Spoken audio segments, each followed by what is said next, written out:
हिमाचल पंचायत चुनाव में नई नवेली दुल्हन बनी प्रधान। 1 महीने पहले ही हुई थी शादी।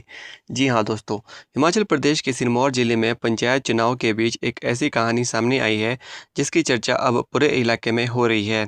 गिरिपार क्षेत्र के माशू पंचायत की नई नवेली बहू सुरेखा चौहान ने शादी के महज 1 महीने के भीतर पंचायत प्रधान का चुनाव जीतकर सबका ध्यान अपनी ओर खींच लिया है। नई नवेली दुल्हन बनी प्रधान। हाथों की मेहंदी पूरी तरह फीकी भी नहीं पड़ी थी कि पंचायत की जनता ने उन्हें अपना प्रधान चुन लिया। 25 वर्षीय सुरेखा चौहान की शादी 20 अप्रैल को पांवटा साहिब में कोर्ट मैरिज के जरिए हुई थी। 1 महीने पहले ही हुई थी शादी। शादी के कुछ दिन बाद ही उन्होंने पंचायत चुनाव में उतरने का फैसला लिया। ग्रामीणों ने भी शिक्षित और युवा बहू पर भरोसा जताते हुए उन्हें भारी समर्थन दिया। चुनाव परिणाम में सुरेखा करीब 98 मतों से विजयी रही। जल शक्ति विभाग में पति इस बार मायशू पंचायत अनुसूचित महिला वर्ग के लिए आरक्षित थी।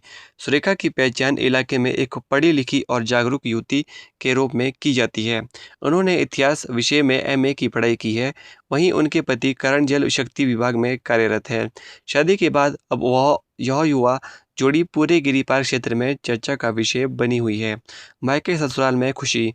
परिवार के लोगों के अनुसार शादी की खुशियां अभी घर में चल ही रही थी कि प्रधान बनने की खुशियां दूसरी ओर बढ़ी।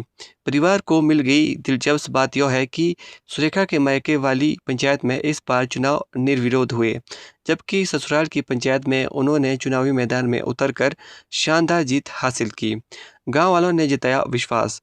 प्रधान बनने के बाद सुरेखा चौहान ने पंचायतवासियों को आभार जताया। उन्होंने कहा कि लोगों ने उन पर जो भरोसा किया है उसे वह ईमानदारी और मेहनत से निभाने का प्रयास करेंगी। उनका कहना है कि पंचायत के विकास, महिलाओं की भागीदारी और युवाओं के लिए बेहतर कार्य करना उनकी प्राथमिकता रहेगी। सुरेखा के साथ पूरा गांव। गिरिपार क्षेत्र में सुरेखा की जीत को केवल एक चुनावी सफलता नहीं, बल्कि बदलती सोच और महिलाओं के बढ़ते नेतृत्व के प्रतीक के रूप में देखा जा रहा है।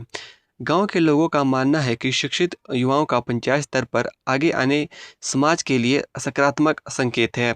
चुनाव को ध्यान में रखकर शादी, हालांकि यह स्पष्ट रूप से नहीं कहा जा सकता कि शादी का समय पंचायत चुनाव को ध्यान में रखकर तय किया गया था या नहीं, मगर इतना ज़रूर है कि दोनों परिवार के बीच रिश्ता पहले से तय था। पंचायत चुनाव के दौरान यह शादी और फिर नई नई बहू की जीत पर पूरे इलाके में चर्चा का बड़ा विषय बन गई।